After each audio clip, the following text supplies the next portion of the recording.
Tomas, dali nga! Tinatakot mo ba ako, ha? Dad, okay ka lang? Tinatakot mo ba ako? Kaya mo bang iputok yan?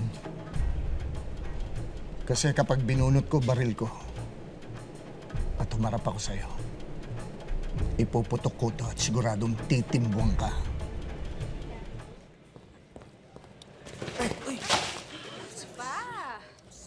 Sorry, miss. Sorry, no. Dito na siguro matatagpuan sa Pilipinas ang pinakamagagaling at maabilidad na tao sa ibabaw ng mundo. Dito sa Maynila, nag-ipon-ipon sila. Dito ang training ground. Kailangan maging maingat at listo sa lahat ng bagay at sa lahat ng sandali. Kahit na nga ang Pentagon sa Amerika ay hindi nakaligtas. Iba-iba ang kagalingan at abilidad natin dito para mabuhay at para magkalaman ng tiyan. Meron nagbabanat ng buto, meron namang gusto namang nakaupo lang para kumain. Meron din nakikitara lang at nakikikain para mabuhay. Iilan lang kasi ang pinunong matuwid dito sa bansa natin. Wala pa siguro sa 10 daliri. Nasusuklam tayo sa kanila, pero kapag nagsasalita na sila sa entablado, pinapalakpakan naman natin sila. Sobrang korupsyon. Gusto nating baguhin pero ayaw natin magbago. Maraming hanap buhay dito. Ang iba naman, kailangan pumatay para mabuhay. Malungkot man sabihin to, pero yun ang trabaho ko. Kailan lang naisip ko ang misyon natin pala dito sa buhay ay hindi para baguhin ang mundo. Ang misyon pala dapat natin dito ay para baguhin ang ating sarili. Nagtangka ako. Kaya lang dahil siguro sa dami ng atrasong nagawa ko, hindi sumang-ayon ang mundo.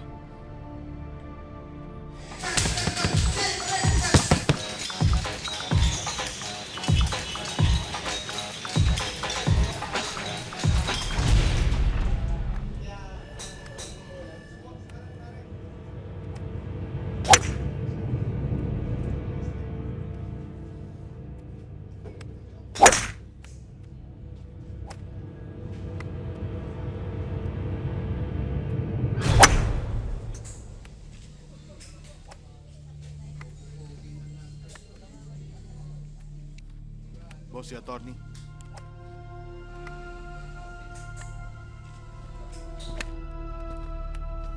Attorney, I want you to listen carefully. Yes, sir. I want our 10 billion out of that deal. Sir, Lipat mo muna sa kabila. hindi kakayanin yun na short time eh. Attorney, makinig ka muna. Mas malaki ang kikitain natin doon. Yung 1B na collectible natin kay Robles. Kailangan ko na yun. You know what I mean? Good. Ang laki na talaga ng improvement mo ngayon, Ben. Simula nag-ensayo tayo. Katingin ko, bumalik na yung dati mong lakas. Alam mo, Kuya Ben, ang kailangan na lang talagang bumalik eh, yung memory mo na lang talaga. Oh, paano yan, Ben? Sa next week uli, ha? Okay ngayon. Aray! Ah! Sakit. Kuya Ben, akating ko na to. May galit yata sa akin to. Huwag na. Huwag mo na patulan. Sa ibang araw. Oh, lalo ka lang masasaktan. Sige. Sige. Thank you. Thank you. May araw ka rin. Ito na yung bag. Yan yung bag.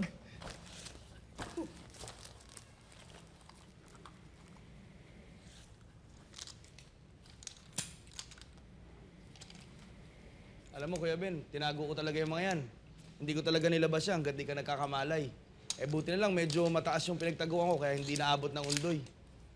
Eh, halos maubos na nga yung ari-arian mo para matustusan ko lang yung pangangailangan mo habang wala kang malay. Pero like ko nililinis yan, ha? Salamat, Kaloy. Kailangan naman, Kuya Ben. Saka, alam mo ba, Kuya Ben, milagro na lang talaga yung nangyari dahil akala ko talaga hindi ka na magigising eh. Akalain mo ba namang dumalas yung bala dyan sa noo mo? Gano'ng katagal ba ako talaga nawala ng malay? Mga halos 7 taon din eh. Pero ang sabi ng doktora, doktora, ito na po yung x-ray place niya. Walang damage sa brain. Pero may konting crack dahil sa pressure ng pagkakapalo at sa bullet. Kung kailan siya magigising, hindi natin malalaman. God knows. Pero sa ngayon, gagawin natin lahat ang ating magagawa. Ibibigay ng ospital lahat ang kaya, but still the same thing. In the stage of coma ngayon si Mr. Murillo. Pwede ka naman daw mamasyal. Malaking tulong daw yung mga lugar na napuntahan mo noon para yun ang magbubukas ng pintuan para manumbalik yung memorya mo. Kaya lang, Kuya Ben, huwag ka masyadong maglalayo ha. Baka matsambahan tayo ng kalaban. Alam mo, Kaloy, naniniwala ako lahat ng bagay nangyayari dahil may dahilan. At hahanapin ko ang dahilan na yun. Okay, and here we go. Nice. Tilt your head. Good. Catch the wind. Catch the wind. Nice. Last two for magic. Beautiful. Oh, last two, last two. Look at the camera. Good. Keep it going. Nice. Good. One more. And beautiful. Ganda. Perfect. Okay. Next setup tayo. Coffee break. Wala ka pa rin katulad, Gina. Ikaw pa rin ang sexiest sa buong mundo. You really deserve to be on top of RHM 100 Sexiest. That's great, Gina. You never fail to amaze me. Thanks, Sander. Coffee break muna ako, ha? Oh, sige, magpapailaw pa naman ako. 1 hour. Shoot!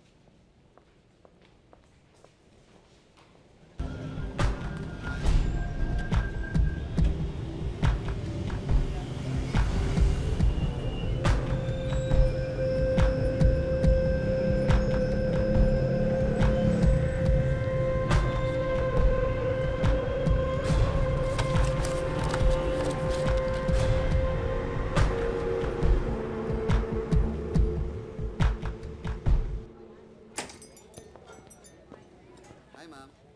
Hi. Can I get a caramel macchiato? 125, ma'am. I received 200. Your change, ma'am. Thank you. You're welcome. Boss, nandito na yung sasakyan. Iniwan ko na. Malinis to. Wala na sila makukuhang fingerprints.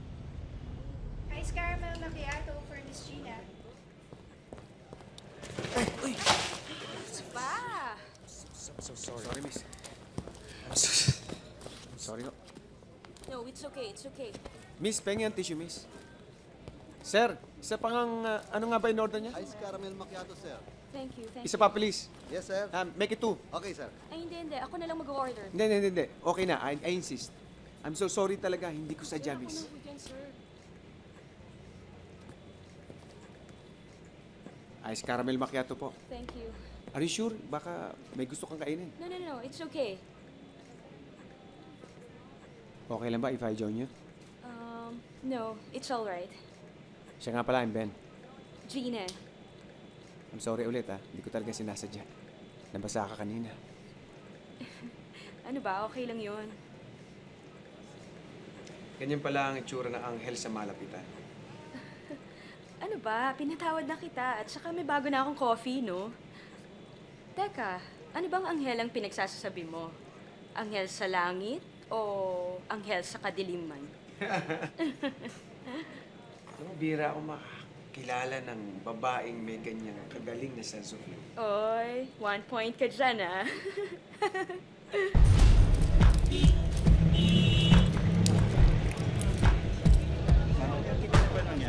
Hindi, wala akong alam. Ang daan ko, marami ng pulis dito.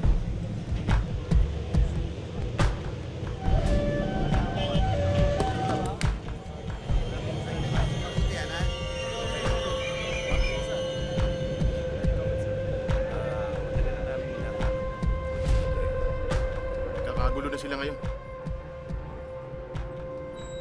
Okay, thank you, boss.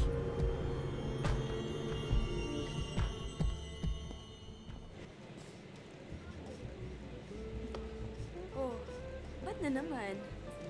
Ikaw na nga yun. Yung ano? Gina Sevilla. 22 years old. From White Plains.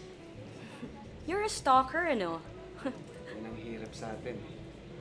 Magpapacover tayo sa magazine, tapos ikukwento natin ang detalye ng buhay natin. Then, kakalimutan natin yun. 2 points, ha? 2 points!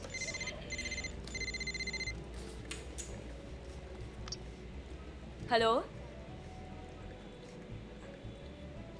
Okay, sige. I'm on my way. Sorry, it's my photographer. Hindi pa tapos yung photoshoot namin eh. Oh, I have no right para pigilan ka sa trabaho mo. Tsaka, ngayon lang ako nakakita ng Anghel, kaya pasensya ka na. Sorry, busy yung Anghel. Kailangan na muna niyang bumalik sa langit. Nice meeting you. Nice to meet you.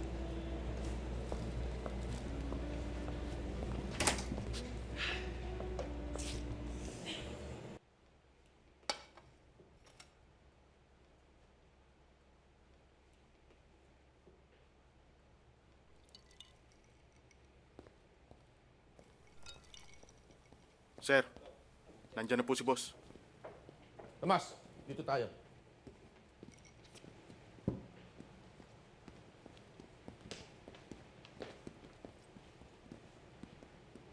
Waiter! Ayun siya. Umorder ka. Sige na, masarap pagkain dito.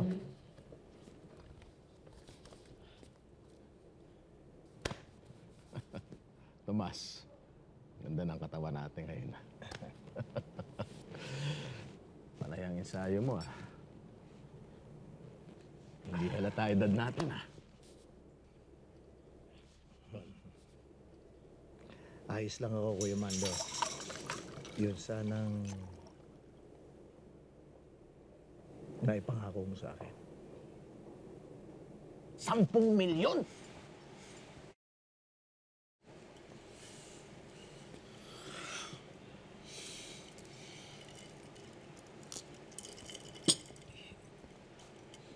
Hindi ko kayang ibigay yan, Tomas. Salamat. Kung ano yung kontrata natin, yun na yun! Kuya, ikaw ang nagsabing bibigyan mo ko ng 10 milyon para makapagtayo ako ng negosyo at para sa early retirement ko. Hindi nga natuloy ang transaksyon eh. Natuloy, Kuya. Hindi mo lang pinaalam sa akin. Tomas! Nangako ako, tutulungan kita. Pero hindi ko sinabing bibigyan kita ng 10 milyon. Ang hinihingi ko naman sa'yo, hindi naman higit sa kapasidad mo eh. Hindi ako bangkong pwede mong hold upin anumang oras. Ang bilis mo talaga makalimot. Lahat ng mga nakalaban mo sa negosyo,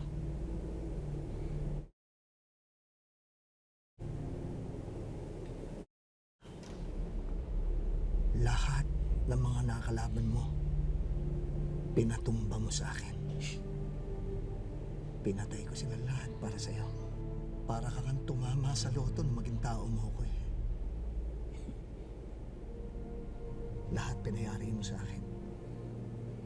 Pati na yung pinakamagaling kong tirador. Mas kinalabag sa loob ko. Dahil sabi mo masyado na maraming alam, pinatay ko rin. Pera lang ang hinihingi ko sa'yo, Kuya Mando. Pero ako buong buhay ko binigay ko sa'yo. Eh ano ngayon? Ano? May utang na loob ako sa'yo, ganun ba? Hoy, Tomas. Lahat ng pinagawa ko sa'yo, pwede kong ipagawa sa iba yun. Maswerte ka nga eh. Binigyan kita ng trabaho dahil kung hindi hanggang ngayon nangungutong ka pa rin sa mga inchi. Laki talaga na pinagbago mo. Yumaman ka. Yumabang ka. At ngayon, maging swapang ka. Wala kang pinagkaiba sa mga kriminal na pinatay ko. So, ibig sabihin, pag hindi kita bigyan, papatayin mo ako. Ha? Natatakot ako, Tomas. Natatakot ako.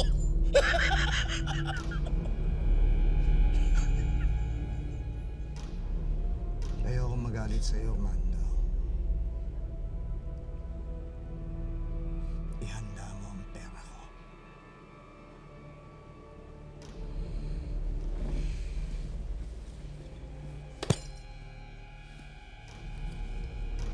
Tomas, sandali nga!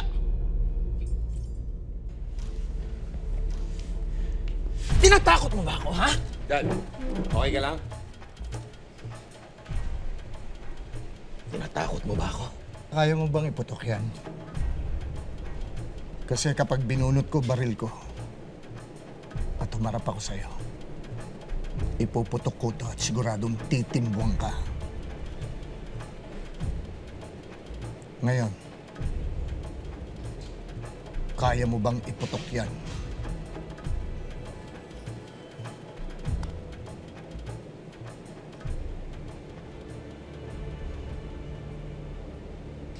Sabi ko na nga ba,